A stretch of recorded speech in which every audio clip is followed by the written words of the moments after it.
Victoria Anib Majur, and the Secretary of Ministry of Health. Yeah, and the Secretary, may you speak to us about the event, what is taking place today? Because we are seeing it is in your house. It's not very far. Yeah, today we are commemorating the Nurses and Midwife Day. And as you know, nurses and midwives are important cadre in the health sector. They provide care at primary health care, also tertiary care. They provide a lot of service and they are very complementary to the work of the health profession.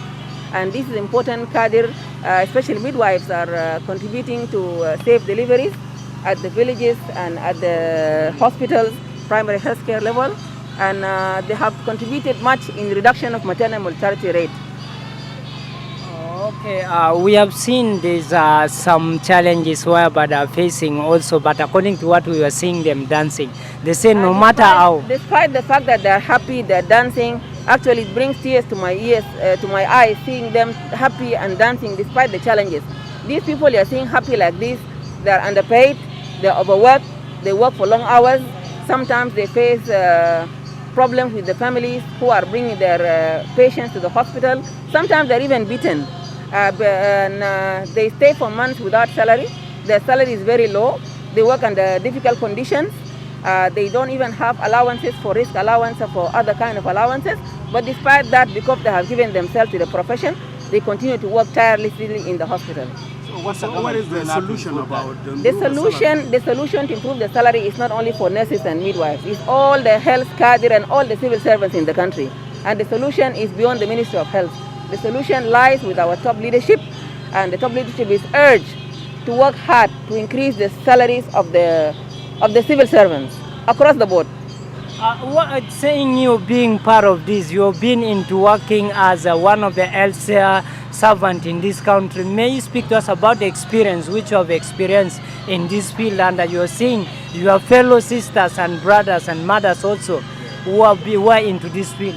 I'm equally facing the same challenge. Being a doctor, all the doctors, my colleagues are also underpaid, and they have low salaries, and many of them have been pushed to work for NGOs and private sector, leaving the government with only few people to deal with the job. And if you have not enough staff in the hospital, it means the service is not provided well. So all of us were facing the same challenge, and I'm a civil servant, so I'm also speaking on behalf of the doctors and on behalf of the civil servants. Would you encourage other people who wish to join the profession, because we have some students who are still pursuing their studies? Of course, I urge more people to join the profession, and also I want to take this opportunity of the media to appreciate our brothers who have joined the midwifery college, and I want to tell the community out there to stop discriminating male midwives, because midwifery is a profession like any other profession, and also males can join that profession. So on this occasion, I want to call upon the community and all the people of South Sudan to respect male midwives and allow them to do their job. May you tell us the challenge more special which you are facing currently, more special during the COVID-19? COVID-19 pandemic has impacted on everybody. South Sudan was not spared. Of course, the economic crisis have hit South Sudan hard, and that has even contributed to more difficulties. And as a result, even the budget that was passed recently is not able to be funded because of the economic situation. So COVID-19 also have contributed to loss of life of many doctors, midwives and nurses and many health cadres. And because they work in the hospital, they have to offer their lives to save people. And as a result, they also lose their lives. What's your message to the rest of the country at large, being as undersecretary and a civil servant in the government? My message to the people out there, please, you have to respect the health professionals.